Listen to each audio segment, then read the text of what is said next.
Well, as you heard the music right at the start there, it's been a very patriotic week and certainly one filled with a lot of historical significance. Hello, my friends, I am Blaine the Brain, and you are listening to a new edition of the Royal Ramble on this hot July Sunday afternoon. Not only did both us in Canada and our neighbors to the south in the US celebrate birthdays this past week, but the UFC also celebrated its 290th anniversary on pay-per-view just last night, and it was a good one. Of course, it's pretty easy to get to 290 when you have a birthday every month, but nonetheless, it's still a pretty big milestone, and I'll get into my review in just a little bit. Firstly, I wanted to talk about some of the action that took place over the last week. The WWE put on a really good Money in the Bank premium live event last weekend, but I think the most important element coming out of every big event is how they follow it up. I'm not so much a fan of the Money in the Bank concept, not anymore anyway. I liked it when it was first introduced, but much like Hell in a Cell and War Games, it doesn't seem to contain an elite group of talent anymore, and it doesn't feel as special to be in one, because firstly, they do it every year, and they have two of them. And also, as we've seen in the past, most people who have won the briefcase have either been cash-in failures or have a brief 15 seconds of fame before going right back to where they started. And what's even more mind-boggling is the idea that you can cash it in for any title now, not just the world titles, making the match seem even less significant. But I do like what they've done this year in that both briefcase winners seem to have a long-term story to tell.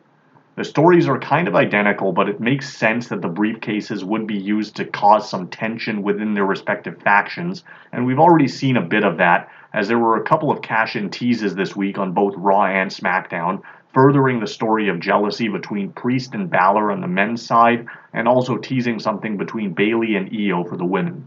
We also got the turn of Shayna Baszler, which, while it did come out of nowhere, it still made a lot of sense, as Baszler has always been positioned as the sidekick of Ronda Rousey, even though she's the more experienced of the two, from the UFC and now in WWE. I just didn't like the way it was executed. I think they could have teased it a little more, but given the circumstances, it is understandable why they would have rushed the angle, because Rousey has basically given them a timeline for her departure, which could be sooner rather than later, and if the rumors are true, she could be on her way back home to the UFC in due time. I'm not so sure I like the idea of Rousey being the babyface in this feud, but she's certainly the more well-known of the two. However, Shayna hasn't yet had an opportunity to prove herself as a babyface, so that could have been interesting. I think this angle will be more to write Rousey out of WWE, and then Shayna kind of takes her place as the top badass in the company. That's definitely a match that you want to have on a larger stage, and if not at WrestleMania, then SummerSlam would be the time to do it. Speaking of larger stages, I've seen a lot of criticism, mostly from Bob Kapoor, about AEW giving away bigger matches on free TV with little to no build-up. We saw a great tag match on Collision last night between FTR and Bullet Club Gold, which will continue with a 2 out of 3 falls match next week. I'm hoping that they're able to actually extend this feud until All In, maybe do a best of 7 series between the two teams, which culminates in a stip match at the pay-per-view. But the one match that Bob was referring to was the semifinals of the Owen Hart tournament between CM Punk and Samoa Joe. There is a lot of history there, and I have to give Tony Khan his props for airing some of that footage in the weeks leading up to the match. While I agree that it should have been on a grander scale, I think timing may have been the issue here. And plus, I'm fine with one of those guys not making the final two because both are established stars, whereas someone like Ricky Starks could use the rub. But it doesn't look like that feud is one and done anyway based on the aftermath, so they've certainly planted the seeds for something later on, perhaps at the ROH pay-per-view coming up. The WWE has definitely been planting their own seeds for things to come, and one thing that I absolutely love and keeps developing every week is the Bloodline implosion angle.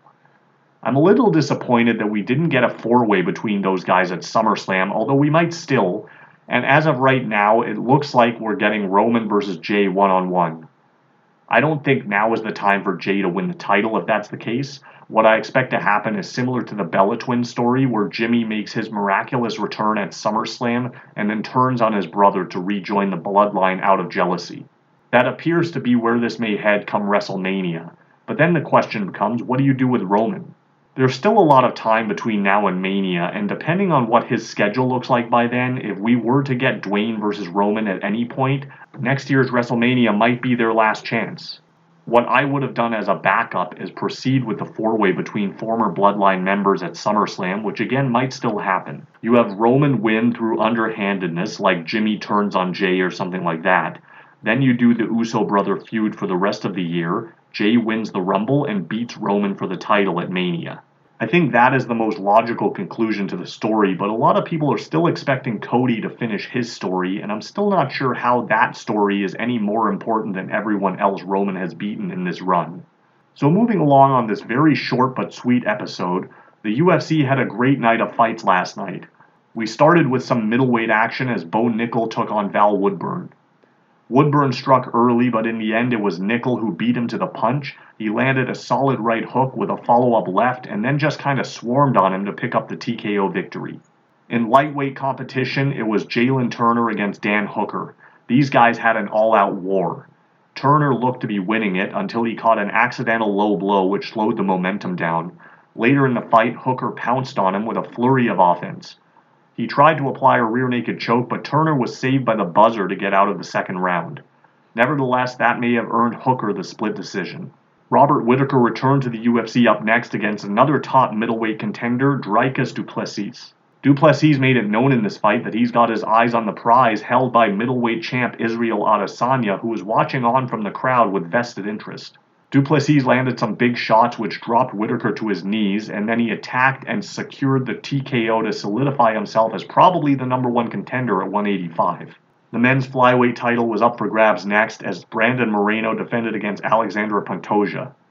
The announcers noted that both of these guys made names for themselves on the same season of The Ultimate Fighter in 2018, so this one had a lot of history and was a long time in the making. Pantoja was a man on a mission here and controlled the action for most of the fight, although still wasn't able to put Moreno away.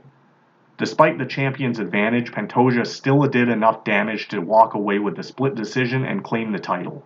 Then it was the main event for the men's featherweight championship as interim champion Yair Rodriguez met the official champion Alexander Volkanovski. It was another solid fight. Both guys brought their A games, but in the end, it was Volkanovski once again proving himself as the featherweight king. He scored a huge takedown near the end of the fight and then followed up with some ground and pound to reclaim the title. So that does it for another week. I will be back next weekend to talk about Impact Slammiversary and perhaps preview the ROH pay-per-view. Until then, I leave you with an 8 beast see ya.